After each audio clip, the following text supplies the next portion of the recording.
గౌరవనీయులైన ఉప ముఖ్యమంత్రి వర్యులు శ్రీ పవన్ కళ్యాణ్ గారు. Thank you sir.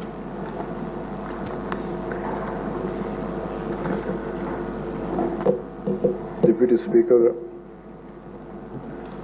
ఈరోజు ఎన్నికైన శ్రీ కనుమూరి రఘురామకృష్ణరాజు గారికి మనస్ఫూర్తిగా నా శుభాకాంక్షలు తెలియజేస్తాను. గౌరవ ముఖ్యమంత్రి శ్రీ నారా చంద్రబాబు నాయుడు గారికి, గౌరవ శాసనసభ్యులకు, మంత్రివర్గ సభ్యులకు, ప్రతి ఒక్కరికి నా హృదయపూర్వక నమస్కారాలు. గత 5 సంవత్సరాల కాలంలో కానీ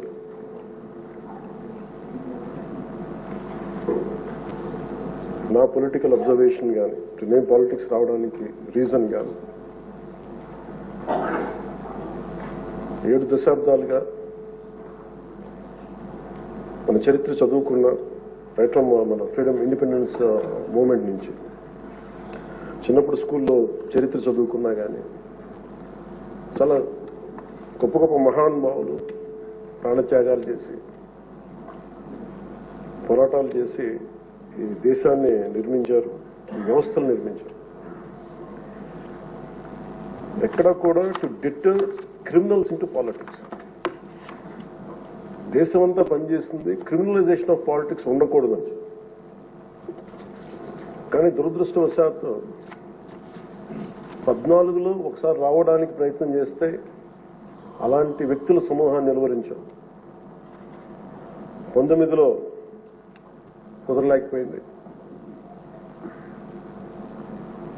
19 to 24 అప్పటి ప్రభుత్వం it's an ఎపిటమ్ of criminalization of politics. గౌరవ ముఖ్యమంత్రి గారు సౌత్ అమెరికాకు చెందిన ఒక నార్కోటిక్స్ క్రిమినల్ హెడ్ ఎలా కంపేర్ చేశారు. క్రిమినల్ మైండ్ సెట్ తో ఉన్న వ్యక్తులు కనుక రాజ్యాన్ని వెళ్తే వాళ్ళు దేనికి గౌరవం ఇవ్వరు, వ్యవస్థలకు గౌరవం ఇవ్వరు, రాజ్యాంగ విధానాలకు గౌరవం ఇవ్వరు, ఎవరైనా బలి చేయగలరు. మన పర భేదం లేదు వాళ్ళకి. గత ప్రభుత్వంలో రఘురామకృష్ణరాజు గారు ఎంత బాధించారో చూస్తే, దానికి ముందు వరుసగా చూస్తే సుప్రీంకోర్టు జడ్జెస్ ని వదలలేదు, చిన్నపాటి కార్యకర్తల్ని వదలలేదు, ప్రతిపక్షంలో ఎవరిని వదలలేదు. స్వయాన వాళ్ళ పార్టీ తరఫున గెలిచి ఎంపీగా ఎన్నికైన రఘురామకృష్ణరాజు గారిని విధానాలతో విభేదించి ఆయన ఎంత ఇబ్బందికి గురి చేశారో, శారీరకంగా, మానసికంగా, అన్ని రకాలుగా.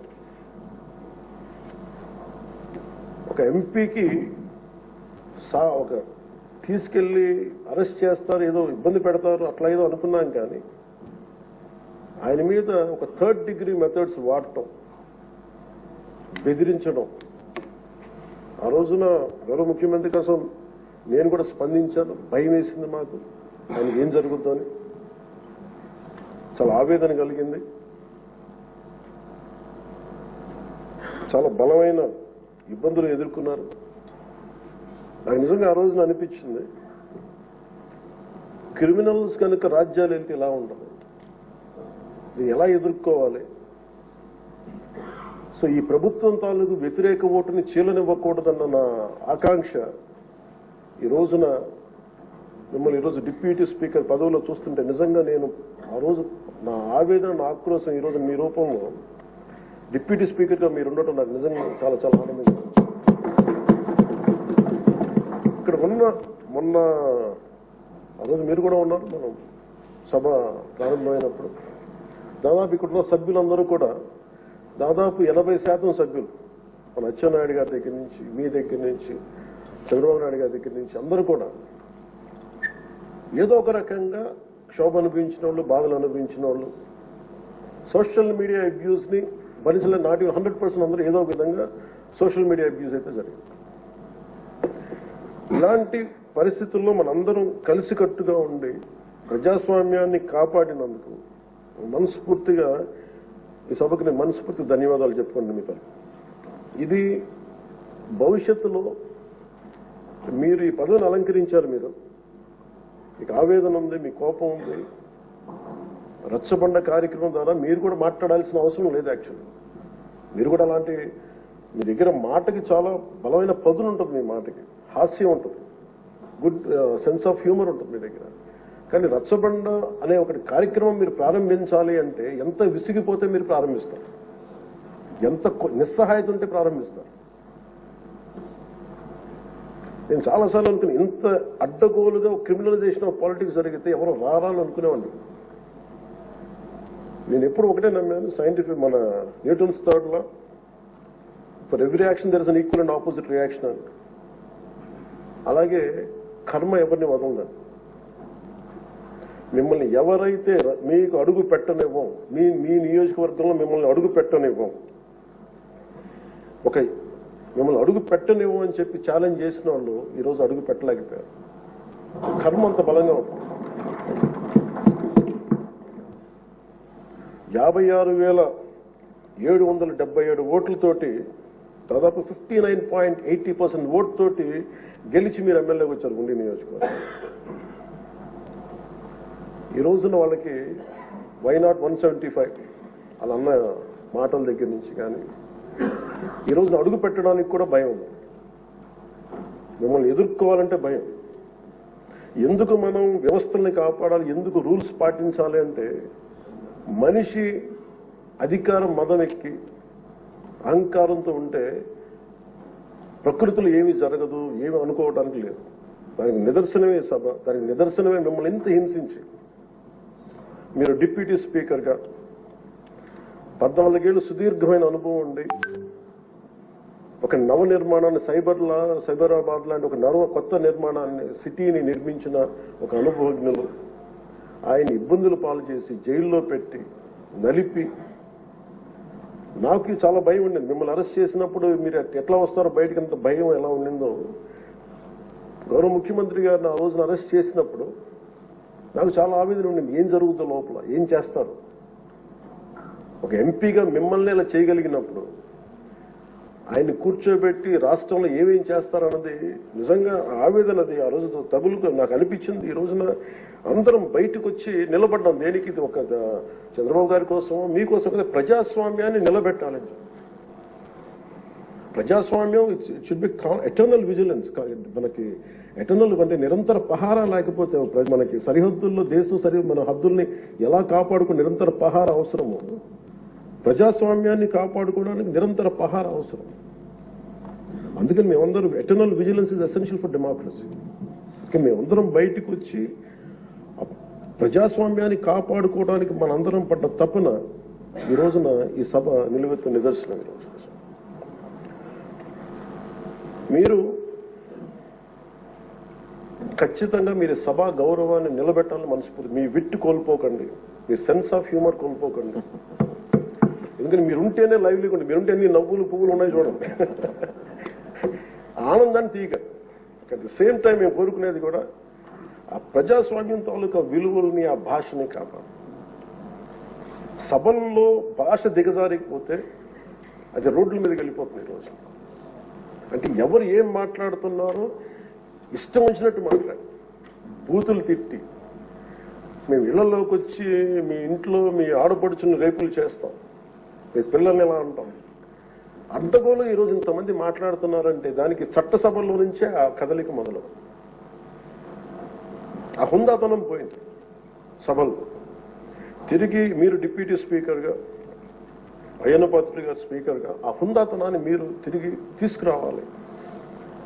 1-2 సందర్భాల్లో మనం వచ్చినప్పుడు ఎవరో ఒక మాట ఏదో అంటే గౌరవ ముఖ్యమంత్రి చంద్రబాబు నాయుడు గారు ప్రత్యేకించి చేయొద్దు, మళ్ళీ ఇంకా అలాంటి కల్చర్ తీసుకురాకండి, అది అయిపోయింది గతం. సో అది మీరు మనస్ఫూర్తిగా దాన్ని పాటించి ఈ సభ గౌరవాన్ని నిలబెట్టాలని కోరుకుంటా ఉన్నాను. ఒక విన్నపం అధ్యక్ష స్థానంలో కూర్చున్న మీకు, మీ టెన్యూర్లో అయ్యన్న పాత్రుడు గారు మీ టెన్యూర్లో కరెక్షన్ మొదలవ్వాలంటే భావ ప్రకటన, భావ స్వేచ్ఛ మీద ఇష్టానికి మాట్లాడేస్తా ఉన్నారు అన్నారు. మనకి గౌరవ మంత్రి లోకేష్ గారిని బుద్ధులు తిడతారు. ఏదన్నా అంటే భావ ప్రకటన, భావ స్వేచ్ఛ అంటారు. దీనికేదో ఒక ఫైనల్ కరెక్షన్ ఈ సభలో జరగాలని కోరుకుంటున్నాను.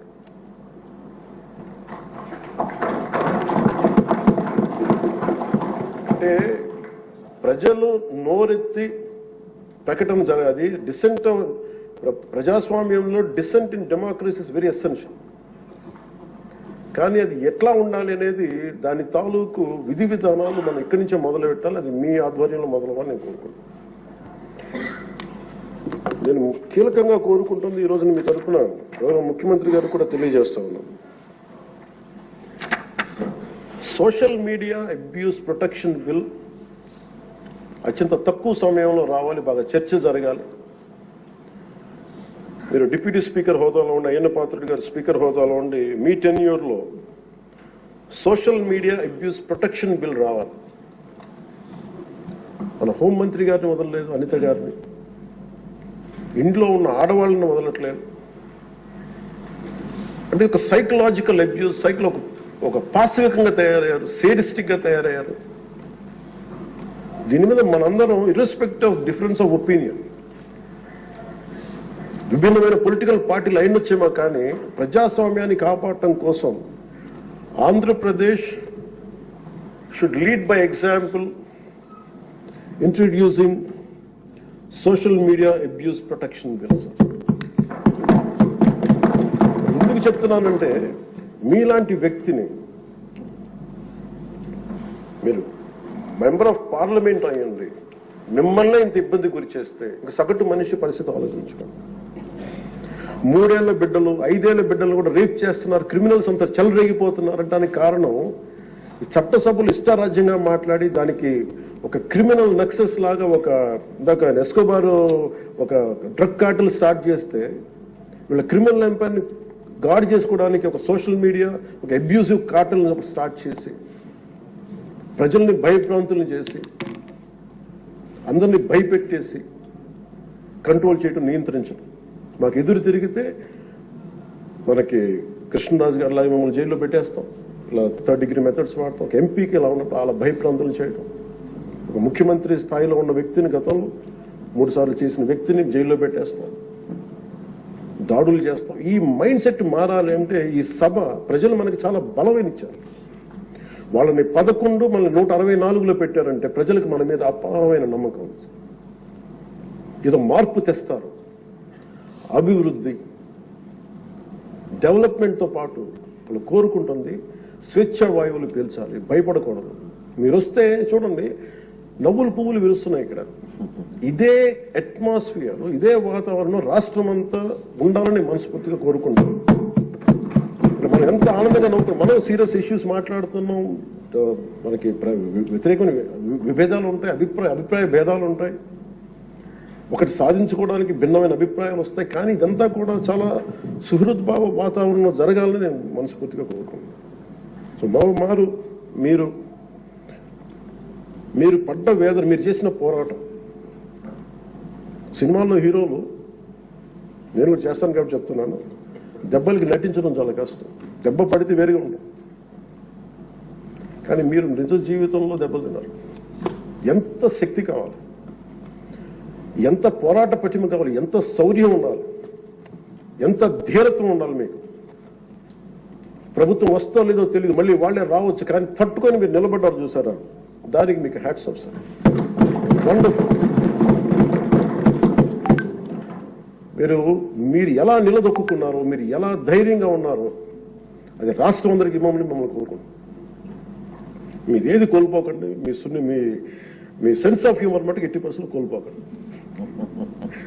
మీరు రచ్చబండలో ఒకప్పుడు చేసేది కాదనలేదు, కానీ మీ ఎంజాయ్డ్ ఇట్. కానీ మాకు భవిష్యత్తులో మళ్ళీ దాన్ని మీరు టోన్ డౌన్ చేస్తారు, ఎలా చేస్తారో తెలియదు, కానీ మీ సెన్స్ ఆఫ్ హ్యూమర్ కోల్పోకుండా సభని హుందాగా నడిపి తిరిగి విలువలు ప్రతిష్ఠించమని మనస్ఫూర్తిగా కోరుకుంటూ, మీకు మరోమారు మీకు అవకాశాన్ని ఇచ్చిన నారా చంద్రబాబు నాయుడు గారికి, సభ్యులందరికీ కూడా మనస్ఫూర్తిగా ధన్యవాదాలు తెలియజేసుకుంటూ మీకు శుభం కలగాలని మనస్ఫూర్తిగా నేను